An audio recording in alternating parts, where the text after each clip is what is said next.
Si le ballet romantique a ouvert la voie aux étoiles féminines, il a écarté les hommes de la scène. Avec la danse académique et l'usage des pointes, le danseur devient inséparable de sa partenaire. Dans les portées, il doit aussi la soulever de plus en plus haut. Ainsi naît le pas de deux qui permet aux hommes de reprendre pied dans le ballet. En France, le peuple parisien commence à se lasser du ballet vers les années 1850.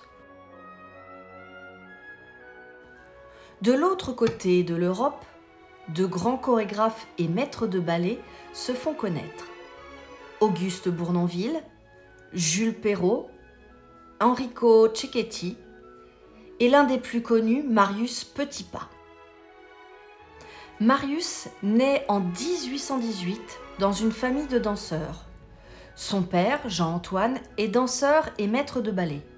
Son frère aîné, Lucien, a été le partenaire de Carlotta Grisi dans Giselle.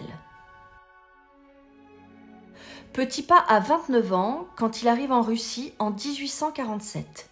Il présidera durant 60 ans au destin du ballet classique des théâtres impériaux et verra se succéder 4 tsars. Petipa donne une structure rigoureuse au ballet et fixe les figures virtuoses du pas de deux, exécutées par les deux rôles principaux, en les intégrant à l'ambiance du ballet. Les variations des étoiles ne sont pas intercalées artificiellement dans la chorégraphie, mais correspondent à des passages de l'histoire et s'articulent avec la partie dansée par le corps de ballet. Les danses de caractère, inspirées des différents folklores européens, viennent agrémenter les ballets et contribuent à leur succès.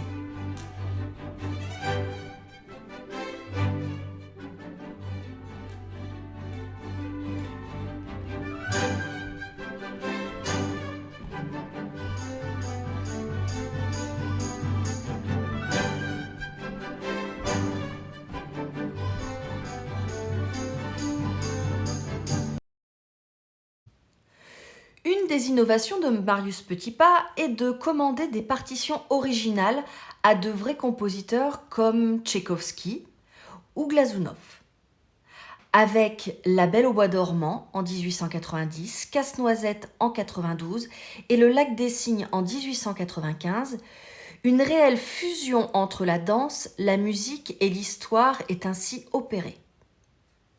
Créée en même temps que la chorégraphie et le livret, la musique fait désormais partie intégrante du ballet.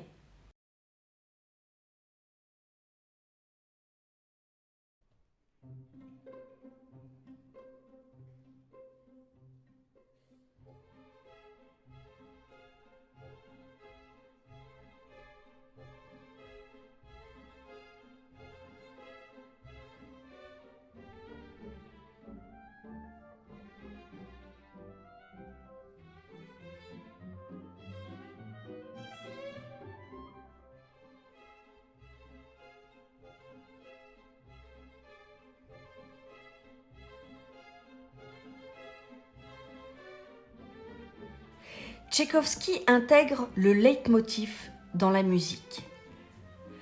C'est un mot allemand qui signifie motif conducteur. C'est un thème musical qui revient à chaque fois qu'un personnage apparaît ou qu'une situation se répète.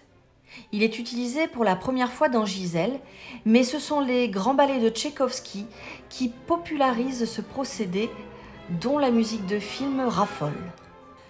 L'œuvre de Petipa est reconnue pour Le Lac des Cygnes, Don Quichotte, La Belle au bois dormant, La Bayadère, Casse-Noisette.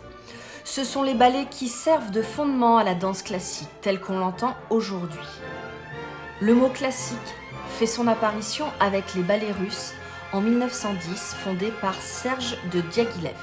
Mais c'est un autre sujet.